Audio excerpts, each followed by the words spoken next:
Hello, and welcome to another of the NACAC video series, videos that we are posting on YouTube, just to give you a better idea of what NACAC is all about. My name is Janaya Downing. I am serving as the current president of NACAC, and today is the day I've been looking forward to for weeks. Today is the day that I get to bring the entire NACAC board, the core, the presidential classes, and some of the people that do so much work to keep our organization going to the camera. So I'm super excited about this. I plan to embarrass each one of them at least one time during this, so wish me luck. But before we get into that, we're gonna go with some introductions. So we'll start with Lindsay. Go for it. Hello there, my name is Lindsay Spear. In my day job, I serve as the Director of Undergraduate Admissions and Orientation at Ball State University. On the board and the executive board, I serve as your secretary. And Matt. So, I knew I was next. Just forgot for a second. My name is Matt Lance. I'm Assistant Director of Admissions at Rose-Hulman. So I've been at Rose for about 6 years, I guess. And for NACAC, I serve as the Treasurer and the Chair of the Finance Committee. Stacy. Hello, I'm Stacy Veeder. I serve as the NACAC Executive Assistant.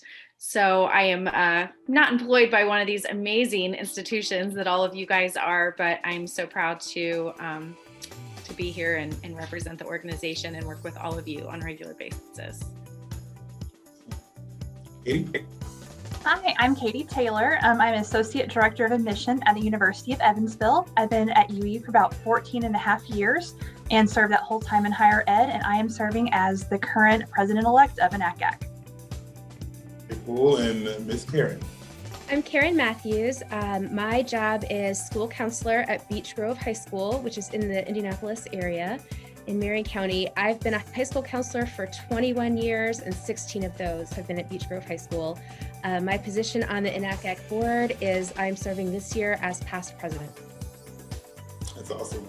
So Karen, of the presidential cycle, there's the president-elect, there's the current president, and then there's the past president. So Karen is just like this fountain of wisdom that we all run to, and she has the most experience. So as you all, if we ever get together again in a conference or any program, if you see Karen, you can ask her anything about NACAC. She has it all laid out in her mind. She's got it taken care of. So this is just a chance for our membership to get to know you all a little bit better, whether it be just general knowledge of this organization they get an email from time to time, or if it's like, oh man, I could see myself being in that role, or I could see myself helping my affiliate or my high school counselors or students through this organization. So I wanted to give you guys a little bit of time, maybe 10 to 15 seconds each. Just give us an idea of what your role within NACAC looks like. I know you said your titles already, but if you want to drill down a little bit into what that role actually looks like, let's do that. And let's start from Karen and work our way down this time. So Karen, you go first, we'll work our way back. Yeah, I would say that the specific job of the past president focuses on a couple of roles. The past president manages, coordinates nominations for positions that are open, like the next incoming president-elect, any delegates or other positions that are open. Also some awards that NACAC gives, so nominations and awards. Right now we're managing some bylaws changes, so I've been involved in that. And usually the past president is involved, all three of us, the past president, the current president, and the president-elect are involved in meetings and different development that is put on by NACAC, where we're kept up to date, or we kind of learn things that we need to know to help run the affiliates in accordance with the national. So the three of us tend to attend a lot of things together and hear a lot of the same info so that we can make decisions and guide our affiliate in the right direction. Absolutely. Katie, you want to jump in with what it's like to be the president-elect? Sure. President-elect is truly a learning year. You're learning the ins and outs of the presidential cycle, so you're prepared for when you get into that president's role, so you can properly lead the organization. As president-elect, I've had great leadership to watch and learn from. As Karen mentioned, I participate within LDI, which is the Leadership Development Institute, which is the cycle that the president cycle goes through. And I'm lucky enough to be able to serve on the committee within that as far as reimagining LDI through the virtual world. So I'm happy to do that. Also, the president-elect sometimes does special projects. This year, I'm working on the policy manual for the organization. Past president-elects have worked on the strategic plan and different things to kind of support the organization as well. So Janai did a fantastic job with that. But it's really a nice opportunity to learn the organization, to be more involved in the decision-making process, and to help our members in any way we can. Thank you. And Matt, I hear you have millions of dollars under your desk right now as a treasurer. So, like, how do you keep all those millions? Do you use rubber bands to tie it together? Is it all like gold coins, like a DuckTales? Like, how do you keep that all together? It's actually in my mini fridge. I just have it in there. Cold cash. Okay. Matt is also a dad, so you wonder where that joke came from. Yeah. So yeah, I'm the treasurer, like I said earlier, and basically, and the chair of the finance committee. But basically, all what I do is just kind of keep track of the money. So Stacy and I work pretty closely together with any payments that need to go out or things that are coming in. I help run the budgeting process along with Stacy to make sure all of the different parts of the organization, have money that they need to function and things like that. So really all that I do for the most part is oversight and write checks. So that's pretty much it. But it's really just about making sure that the organization is doing well financially, keeping track of our investments, that kind of stuff. And we just started a treasurer-elect position. So for some of us, and for many of us, there's kind of a process to get to where you are. We don't just throw you in like, here's all the money and go. You get to mentor someone or watch someone for a year before you move forward. So that's a lot of fun. That's the hope. Yes. No, sorry, that's go ahead, the Matt. hope. That's not how I got into it, but that's the hope at this point forward. So, yeah. And Stacy, you want to go and tell us a little bit about what the NACAC Exec Assistant does? Absolutely. So if you knew Jean Howe, I replaced Jean when she retired. And so if you ever call a NACAC, I will be the one who answers the phone. I get a lot of emails that I'm fielding throughout the day, but I do work closely with Matt as invoices come in for different activities. We're working on conference right now, and so I'm the one kind of managing the website, getting the new events up and live and running, and collecting membership dues as those come in, staying on track of, as we grow with our members, keeping that going. So, but yeah, I work really closely with Matt a lot. He's, I love the checks and balances in this organization. The checks come into my home office, but they get deposited. But ultimately, when outgoing checks and invoices are being paid, it's definitely checks and balances of us working together, the treasurer and the executive assistant. He's also a wealth of information when it comes to QuickBooks and allocating things to the appropriate budget accounts, making sure that I'm not, applying to one budget when it should go to somebody else's budget. So anyway, we all work really, really well together, and I appreciate all of the support I've had.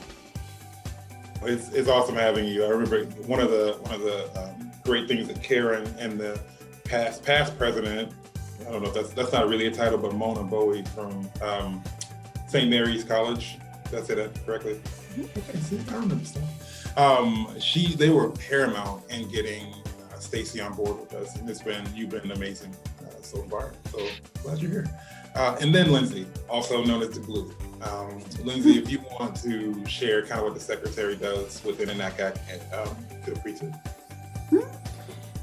So the secretary, like many other positions, has various roles.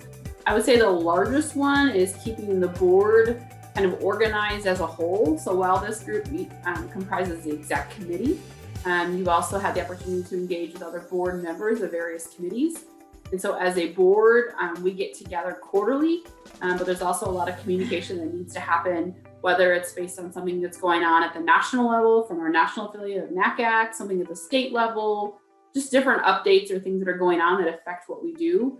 So I think the secretary works to kind of communicate with the board, to keep everyone organized, to send communications out, to send out needs or asks or tasks or updates that are kind of going on within their individual committees to bring back to the collective whole.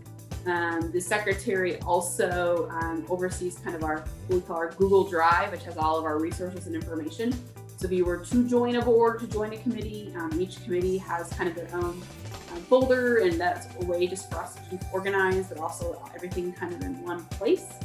I also work with Stacy in terms of submitting information to NACAC. So there's things that NACAC requires of us as a state association, or as various questions or things come in terms of where they go, where they need to be, in those types of processes and stuff. So it really depends on the time of year, and maybe helping organize more of behind the scenes work for conference, or behind the scenes work for a board meeting, or updates that kind of need to happen along that way as well. And then working with this group in terms of providing those updates to the entire board. Like I said, the group, helping us all just kind of stay on track and focus, which is incredibly helpful for all of us. And me, as your current president, I get the honor of working with all these amazing people to keep our organization going.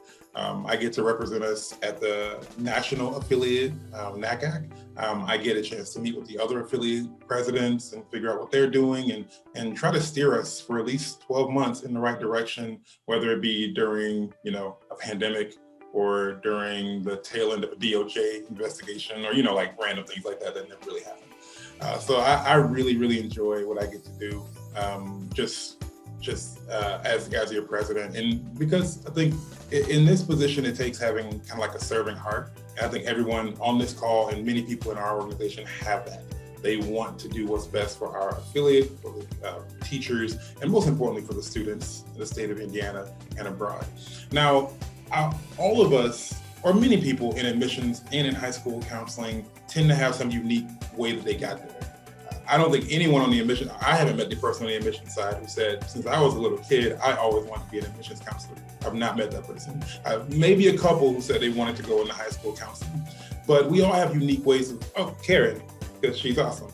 But we all have very unique ways that we got to our careers that we're in.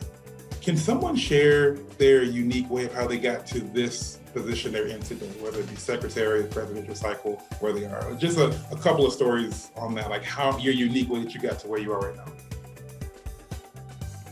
With the role within the organization or in higher ed? In your organization. In the organization. So if you have a unique way that you became treasurer, I'd love to hear that. Yeah, I can talk about mine.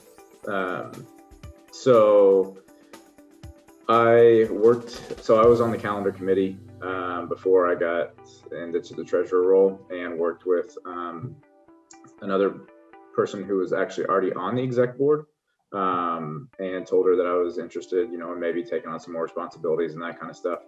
And the treasurer before me left higher ed in the middle of the cycle, in the middle of the year. So all we had at that point was Jean, the executive assistant. There was an exec board meeting, and my current dean asked me, if the treasurer role for NACAC was open, would I be interested in it? I was like, probably. I was like, it seems like quite a bit of responsibility. Let me think about it. And came back to her later and was like, yeah, I think I would be. She's like, that's good. Somebody already nominated you at the executive.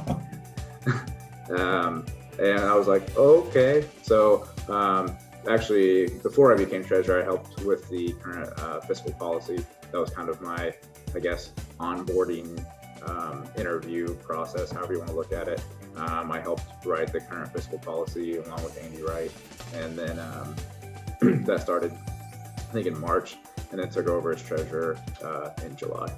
So, I don't know if that's a good enough story or not, but that's why I said it's nice we have a vice treasurer now that actually gets to go through some training and not just get thrown out at a meeting. So I would say my path was similar in some ways. I don't know if there are very many public high school counselors who are thinking, I'd really like to do more. I really need some more work and responsibility. That's what I was thinking. But I was a part of a group of Marion County directors of guidance. I'm not a director of guidance, but I went to these meetings and coordinated them for a lot of years. And one of the directors of guidance who I knew from that group asked me if I would be interested in being membership chair on the executive board. And I thought about that and I said, well, let me learn what that would entail. And so I decided, yeah, I'll go ahead and do that. And from there, I was asked if I would maybe be an alternate delegate for NACAC. And then one of the actual delegates left her position, I think the education field completely. And so then I was asked to be actually a delegate. And once I was that involved, then it came time in the cycle. Normally we try to rotate in the presidential cycle what sort of institution a person represents so that we don't always have a president who is focused on the higher ed side. So it came time to hopefully have a high school person as president. And so a couple of board members strategically approached me and said, hey, we think you should do this. And I thought, oh no, I don't think you want me for that. But through a lot of reassurance and saying you can do it and it's a team effort and there are a lot of people, a lot of resources, a lot of people there helping you, and a past president and a president-elect and a secretary. And I thought, okay, I think I can do this. And I did. And it's definitely something to add on to already being a public high school counselor. But I did have fantastic resources around me. I'm really glad I did it. Tip to any public school counselor, get a great intern. That's what I did for the year I was president. Somebody who could pretty much just walk in and fill in for me on a day that I wasn't there, because there are more of those when you're NACAC president. So it's been a great experience. And yes, you might be thinking you can't do it, but you can. Yeah, I think one thing that is so consistent is that, hey, someone saw me and they thought I could do a good job and they encouraged me to go for it. There's a kind of encouraging nature. Karen, your story on the college side is the exact same for me. Some people who I really trusted came around me and said like, hey, we think you could do this. And I immediately said, no, you don't want me to do this. But they were incredibly encouraging and they told me about the support that was there, and all of you represent that support they were talking about. So I feel confident that I can be the president of this affiliate because of the wonderful people around me. What are does anyone have like a really awesome memory? Because NACAC has become such a big thing in our state, and a big part of your career. The time you spend, things that you now notice that you may not have noticed as much before, like when people come into the profession or they leave the profession. Things that might be happening at the government level that you may not have noticed before. Now, because you're in this committee or this organization and you're in meetings, you hear about things like, oh my gosh, you start putting things together. So does anyone have a really cool NACAC memory they've experienced so far they would love to share right now? I think one of my favorite memories is it was actually my first year in admission. As you know, Evansville is a little farther away from most other people in the state. So we're kind of down in our own little corner of the state.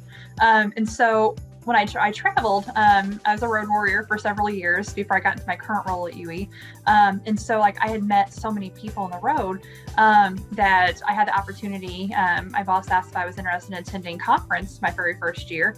At that time, it was an NACAC Congress. And so I attended that. And I had seen so much in my own institution. I was actually a student at UE. I was an admission ambassador, gave tours. I was involved with admissions before I became a professional in the organization. And I was asked to look at the process, and I decided to apply to UE. I was hired the Monday after I graduated, and then started later on that summer. And so I've been in the field for a while, but I had so much interaction with the people at UE and with people that I traveled with in my territory. But when I actually got to conference, getting to meet so many people from around the state, and that was kind of like the aha moment that you realized how many people truly cared about the students in our state and students that we're working with. And at that point, you're still nervous in that first year, like, is this the right field for me? Is this what I want to do? And I think that was my favorite moments when I actually saw this is a lifetime career. This is not just like a one-time startup job. It's that time period that you actually can get connected, make a difference.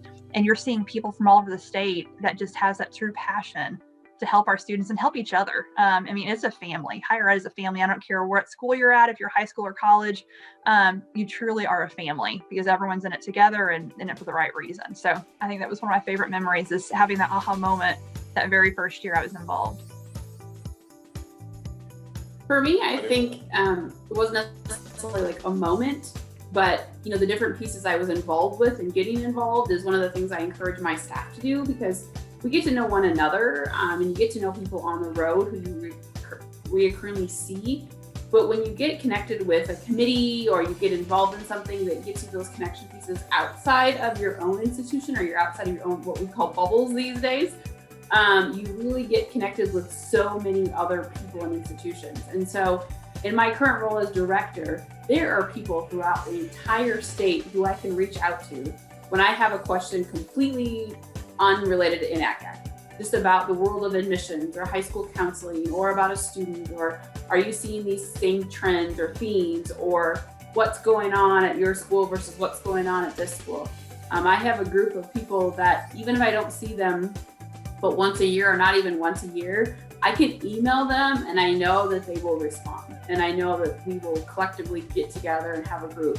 When we see people, it's like this little like giddy child, or like almost like Christmas Day, where you're all together again and there's that happiness and that excitement. But it's really, really helped me advance my career and advance my day-to-day job of what I do, knowing that I have so many other people out there that are supporting one another. People think that, oh, you're competing with each other, you can't be friends with each other. No, we're like friends, and sometimes we're even family. But it's also helped me in terms of just being able to have a network of people that I can reach out to and really connect with and do things with. That's even led to a group of us throughout the state as directors who get together every other week now over our lunch period and just talk about what's going on. And we kind of our counseling session of, hey, we're counseling each other, feeling like we're not alone, things are going on. What are you doing that's successful? What are we? What can we do to help?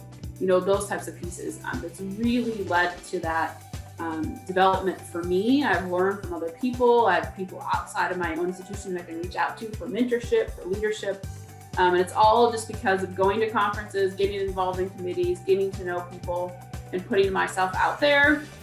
I've met incredible professionals, even out of the state now, or even out of the network, who no longer in admissions, but I still know them. And so if I need a realtor, I need this or need that or whatever, I know all sorts of people that I can contact. I think something that, not necessarily a memory, but I think something that I've been really kind of thankful for in some way, just through the whole organization. Partially just the exec board meetings and getting, like you said, to meet all these different people in their different roles and things like that.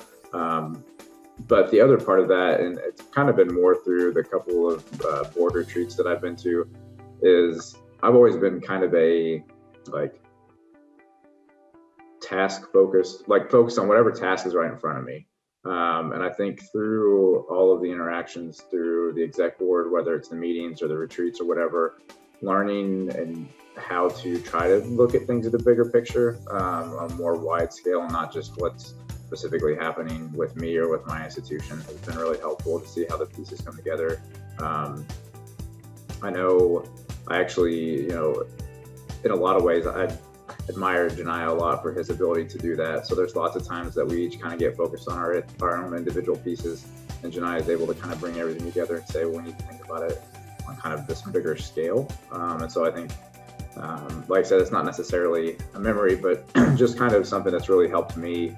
I'm still not very good at the big picture stuff, but it's something that I've seen I need to work on. And so I think from a professional development standpoint, that's been very helpful, just to see, how other people see things and how all these different pieces interact. Because I've worked at both a public university and now a private institution. So trying to see it from both of those perspectives has been, I think, helpful and kind of enlightening for me. I guess I think the common theme. Oh, go ahead. Oh, no, you're fine. Janiyah mentioned like an event or a thing that happened, and I think maybe, the first thing that popped into my head was something like the FAFSA changing to prior year. And the reason I would start with that is to say that, as a high school counselor, we've got a lot of things to do, and college counseling for some people is not a very huge proportion of what they do in their job. For me, it's not. And if I weren't a member of NACAC, and especially if I weren't even further involved in being on the board on NACAC, I don't think that I would be nearly as familiar with changes when they come. And knowing those things and being familiar with those things, being knowledgeable, is just going to help me help my students better. So if I weren't involved in NACAC, it might have taken me a while longer to know what was going on with prior, and some other types of things that move and change in the admissions world. And things are always changing slightly. So I think maybe that makes it even more valuable that as a high school counselor who does a wide variety of things, I do stay involved in something like NACAC so that I keep current on these things that are changing all the time. And I forget sometimes that how involved I am helps me to know things more. I work with 2 wonderful counselors at my school and other counselors locally, and sometimes they'll come to me with intricate kind of college admissions related questions, and I know the answers, and that's because I'm involved, and I'm don't think of myself as an expert until I realize that being involved in NACAC and on the board, I do know more about what's going on than I would otherwise. That's awesome. I was trying to see if I was muted or not. I couldn't tell. So I was trying to move the mouse around there. But no, this is awesome. I think the common theme, which I believe I might be stealing what Lindsay was going to say, but it's just that this is a family, and there's some really cool stories that people have where we all don't just like volunteer and then walk away. It's like this is a part of your life. The people you meet with, the connections that you make, whether in the profession or out of the profession, it runs deep. And it does, what I've told many people is that NACAC is what changes what we do from a job to a career.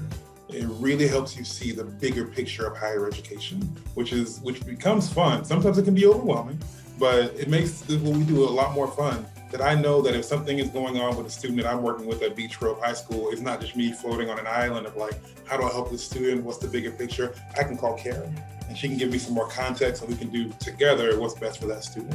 If I have a student who's thinking about transferring from Purdue to Rose-Hulman, then I'm like, oh, I know a great guy there who I can shoot you their email or their phone number, they can connect with you. So some of those things are allowing us to do what's best for the students, and I love that. I absolutely love it. I think we can all think back to a person in our lives who helped us get to where we are now, professionally, whether it was when you were younger and they were a high school counselor or someone when you were in college that kind of helped push you along, or someone who gave you vision for your future. And I see those interactions happening within NACAC. People meeting at conference or meeting by putting a presentation together, and them actually like becoming professional friends where they're able to talk to each other about work, and they're able to get encouragement. If they're having a bad day, they can call someone outside of their office to help them get through that part of their career. And stuff like that is really awesome. It's really cool to see some of those things happening in our organization every single day. Only have one more question left. And this is kind of a fluffy kind of question, but bear with me, just kind of curious. What are your hopes for this organization moving forward? Like from where you sit, what are some of the big hopes that you guys have for us as an organization in Indiana, helping students in the next 5, 10, 20 years? I mean, I guess for me, honestly, my hope is that we just find a way to get the organization's name out a little bit more, or an ability to kind of help more high school counselors know, this network, or what we can kind of try to help them, or new professionals, or whoever it might be on either side of the desk. But I think there are a lot of people within the organization that really want to help, and I think if we're able to get the name out a little bit more to those individuals, that it'll just keep spreading. I think I've been really surprised throughout the time that I spent with the organization how much people are there to help. I know we keep saying that over and over, but for whoever's watching this, I think that it's very very vital and a big deal with what we do, that people really are here to help as much as possible. And so I think for me, it's just, what ways can we do things to get the name of the organization out there? I think everybody obviously knows the different schools and things like that, but I think the organization doesn't get out there. The name doesn't get out there as much as we would like. And so I think the ability, long term is, my hope is that we're able to find ways to get it out and for students to actually be able to tap into it as well. Because a lot of times it's just from the professional standpoint, but even have, the ability for students to recognize a little bit more would be awesome. So. Awesome. I'd love to see NACAC help foster more, connection between high school counselors and college folks to assist in efforts with summer melt. That's been a big thing that I've wanted to focus on and do something about. I think we counselors can do a lot of hand holding and workshops and things to get students to apply to college. And then sometimes there's a disconnect when, between high school and college. So I'd love to see a stronger partnership where we figure out ways to address that problem and make sure more students who want to get to college get there and are successful and stay there. That's great. Katie? I would like to see, as Matt said, become more known, not just in the professional world, but also with our students, but also have NACAC be more connected with other professional organizations within the state and country, not necessarily under the NACAC umbrella, but just other organizations. With the ever-changing world we're in, we're going to be seeing a lot of changes and a lot of new adaptations throughout the next several years. And so to make sure that we're on the leading edge of that and that we're not only getting the information for our professional members, but for our students, and just working at ways to increase NACAC's the number of services that we offer, the number of opportunities that we have within the organization to offer everyone involved. I'm not clear on what you mean by changes. Has something been happening lately? I know there's just a couple things in the world. Everything's been real. Yeah. Evil. 2020. Mm-hmm. I would Go ahead. say for me, it's access and opportunity.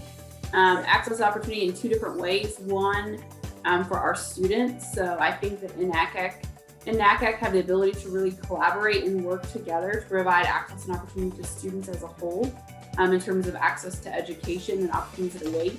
It's not about one institution's the only perfect fit for that student, but how can we work together to find the best fit for that student in terms of where they're going to be successful, but also where they can realistically attend and do and be and have that opportunity. Whether that's a student who's an underrepresented student, a first generation student, any student. I think that there's ways that we can really collectively work together to provide them that access opportunity based upon those connections, knowing this, what each institution kind of represents, what are they known for, that feel, that fit, but also knowing those counselors and really getting those counselors involved to have those relationships, to have those discussions, to provide those opportunities to students. But then also access and opportunity in terms of to professionals within our field. So to our, not just our college counselors, but our high school counselors and those involved at that level, to those levels within institutions in terms of admissions professionals or brand new admissions professionals, seeing new faces around the table, seeing new faces get involved, seeing institutions support their professionals in terms of professional development, seeing schools support their counselors in terms of professional development opportunities, giving them that ability and availability to do so. So I think that, giving people the tools and the resources is great, but if we limit that and hold that back and not, make ourselves visible or known, or that organization that does support, that does assist, that's doable, cost effective, and really beneficial to that person in many ways. I think that not only benefits our state and our association and us as professionals and people, but then we'll trickle down to benefit the students, because then we have more involvement, we have more people in the know, we have more things going on, where we have more tools in our toolkit to ultimately help the students, which is what our goal is, while helping people along the way too. Awesome.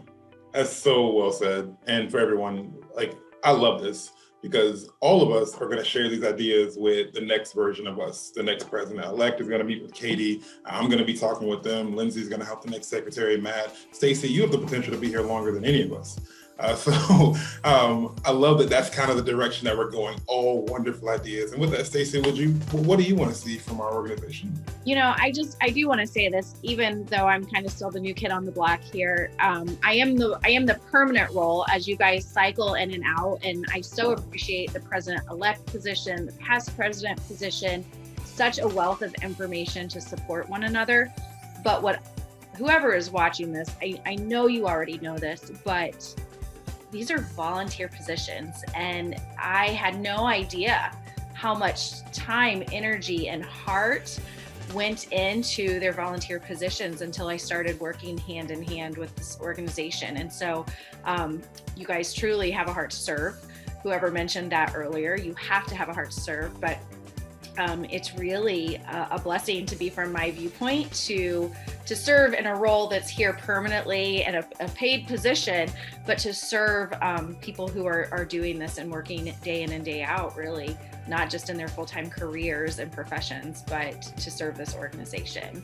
And you see it with the great changes that are happening, and then to tackle such a unique year in 2020 going into 2021 and being able to convert, instead of just not offering any opportunities, that we've found amazing ways to convert conference and to convert to virtual college explorations, and just all the different things that you guys have done to work together with the different committees, even the people who chair the committees. It's really been amazing to watch. So I'm so hopeful for the future and excited to watch people step up to the plate like you guys have, and to step into new roles.